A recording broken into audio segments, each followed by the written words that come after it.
Sirens are screaming outside the reinforced, towering walls of Pentonville, and the entire maximum security facility is on absolute, terrifying lockdown.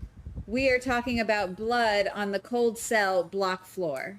We are talking about stretchers rushing through the heavy iron doors while guards scramble in total panic. A catastrophic, highly coordinated ambush just went down inside the most heavily guarded prison in the state. And the victims, you are not going to believe this. Jen Sidwell and Curtis Ashford were both brutally targeted in a vicious, simultaneous strike. They are currently fighting for their lives in the intensive care unit at General Hospital. Everything may have just changed in the blink of an eye. This wasn't some random, spontaneous prison brawl.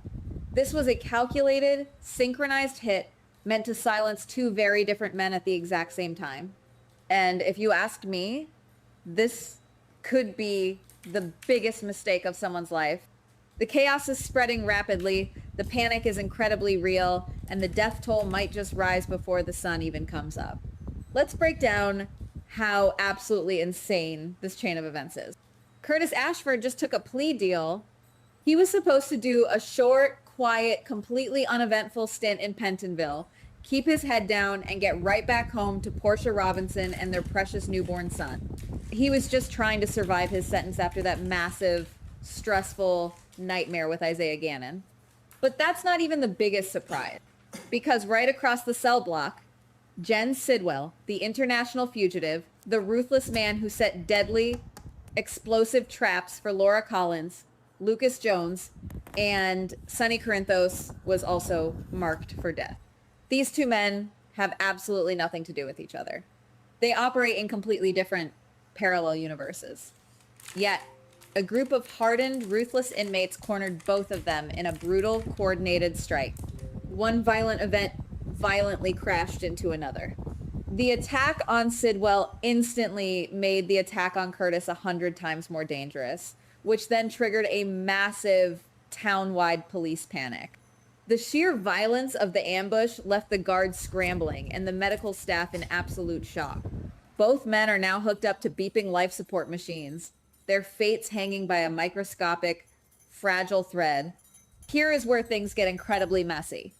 Who has the power, the money, and the absolute ruthless influence to orchestrate a double hit inside Pentonville? The immediate glaring spotlight points directly at the Teflon Don himself, Sonny Corinthos. Sonny is instantly the biggest, most obvious suspect on the board. Why?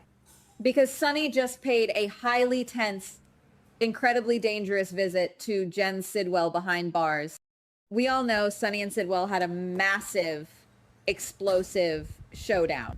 Sonny revealed that Ross Cullum killed Marco Rios, completely flipping the script on Sidwell and destroying his leverage. But what if their final negotiation completely fell apart? What if Sidwell pushed Sonny 1 inch too far during that prison visit? You guys know exactly how Sonny operates. If a deal fails, if a threat remains, Sonny doesn't just walk away. He eliminates the problem permanently. The timing is absolutely damning. Sonny walks out of the visitation room, the heavy steel doors lock behind him, and mere hours later, Sidwell is fighting for his life in a pool of his own blood. It looks like a textbook classic mob hit. But wait, it gets worse, because the Sonny Corinthos theory has one massive glaring hole that nobody can ignore. Why on earth would Sonny Corinthos order a hit on Curtis Ashford? That makes absolutely zero sense. Curtis is a former ally, a respected man in Port Charles, and someone Sonny has absolutely no active vendetta against.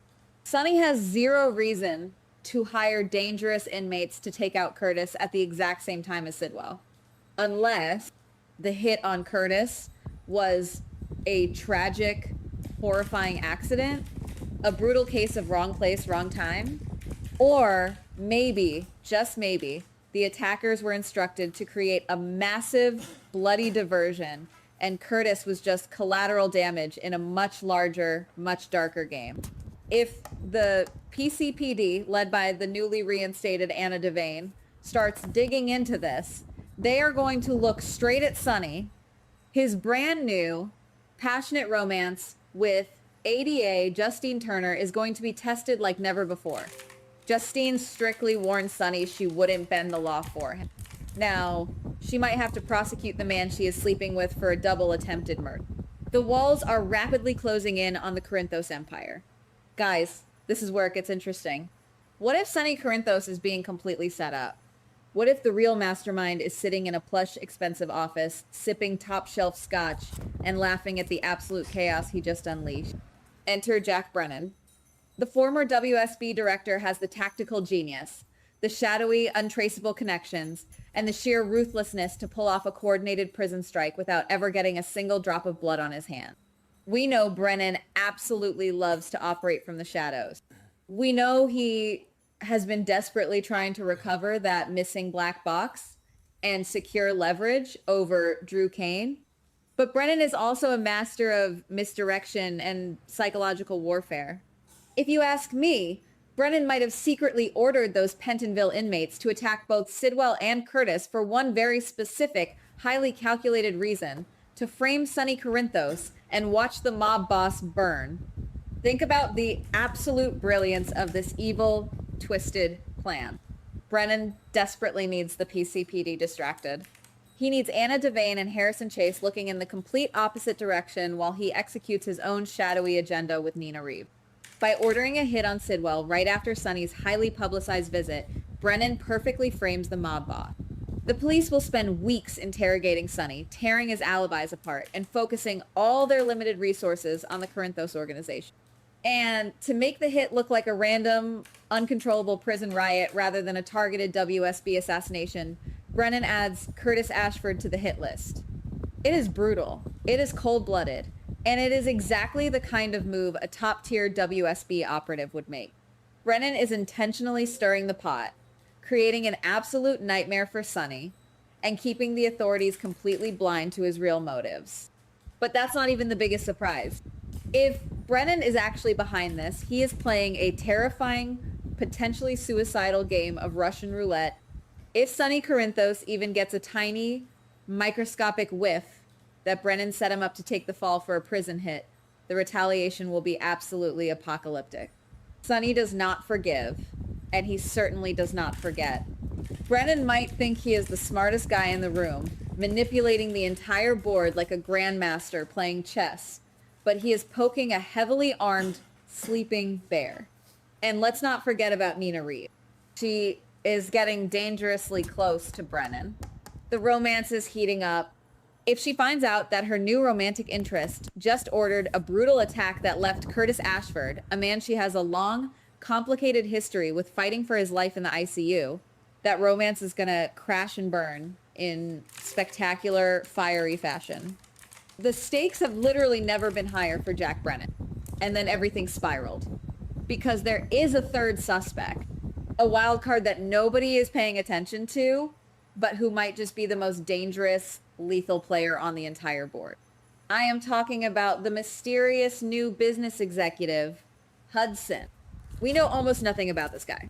He arrived in Port Charles, completely out of nowhere. He is supposedly looking for someone specific, and his mere presence terrified Ethan Lovett so much that Ethan packed his bags and fled town immediately. You do not just scare off a seasoned, confident grifter like Ethan unless you are carrying some serious, lethal baggage. What if Hudson is the true mastermind behind the Pentonville bloodbath? What if this mysterious businessman is actually deeply connected to a secret, highly dangerous villain organization operating right under our noses in Port Charles? What happened next may be even worse. Hudson has the deep, untraceable pockets and the dark web resources to easily bribe a group of desperate, violent Pentonville inmates. He could have easily funneled offshore money into the prison to orchestrate this exact bloody nightmare, but why? Why target Jen Sidwell, an international criminal, and Curtis Ashford, a local club owner? The answer is terrifyingly simple. Absolute, unadulterated chaos. Hudson needs the entire town of Port Charles turned completely upside down. He needs the police force stretched to their absolute breaking point. By putting two high-profile figures in the ICU, Hudson guarantees that Police Chief Anna Devane, Detective Harrison Chase, and the entire PCPD will be working around the clock to solve the prison ambush. This is the perfect, flawless smokescreen. While Anna Devane is distracted by the blood on the Pentonville floor, while Sonny Corinthos is desperately trying to prove his innocence, and while the Ashford family is weeping in the hospital waiting room, Hudson has a wide open, completely unguarded lane to execute his real sinister crime in Port Charles. Whatever the secret organization wants, they now have the time and the freedom to take it. The PCPD's massive investigation into the prison riot is exactly what Hudson needs to operate completely unchecked in the shadows. He is treating the lives of Sidwell and Curtis like disposable, worthless pawns on a giant, bloody chessboard. And the scariest part, it is actually working. The entire town is looking at the prison, while the real monster is walking the streets of Port Charles in a tailored, expensive suit. Let's shift our focus to General Hospital, because the situation there is rapidly deteriorating by the second. The ICU is on full, heavily armed lockdown. Security guards are stationed at every single door. Inside those sterile glass rooms, Curtis Ashford is clinging to life by a thread. Imagine the sheer, devastating heartbreak for Portia Robinson. She just went through a grueling, incredibly difficult labor. She just brought a beautiful newborn son into the world.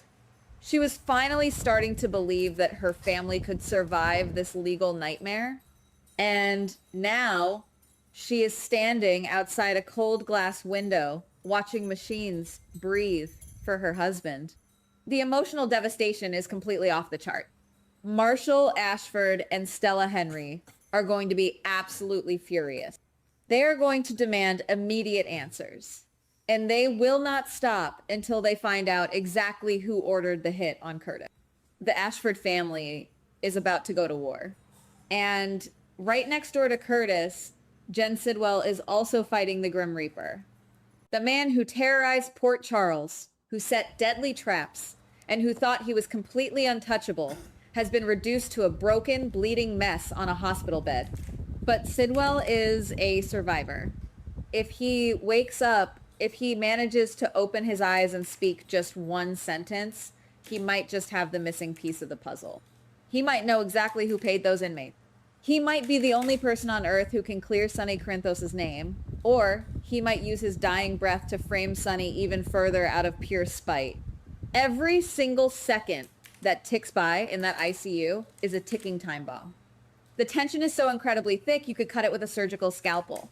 Meanwhile, at the Port Charles Police Department, Anna Devane is facing the biggest, most terrifying crisis of her newly reinstated career.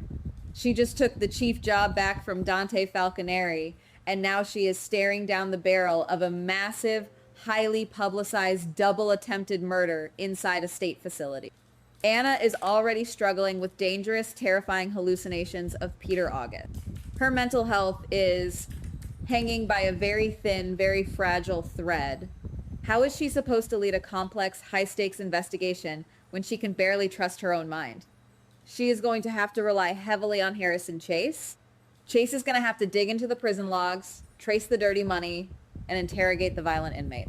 But with Hudson actively working to sabotage the investigation and Brennan covering his tracks, Chase is walking straight into a deadly labyrinth of lies. The dominoes are falling faster than anyone can possibly track. Sonny is cornered, his relationship with Justine Turner hanging in the balance. Brennan is playing a dangerous game of deception, risking the wrath of the mob and the loss of Nina Reeves. Hudson is moving silently through the shadows, his secret organization preparing for their real, devastating strike.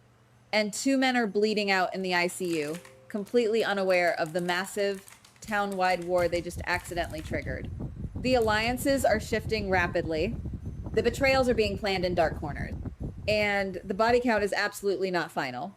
We are looking at a full-scale explosion of drama that is going to rock Port Charles to its very core. But here is the ultimate terrifying question. What if the assassins in Pentonville didn't finish the job? What if the person who ordered the hit realizes that both Sidwell and Curtis are still breathing?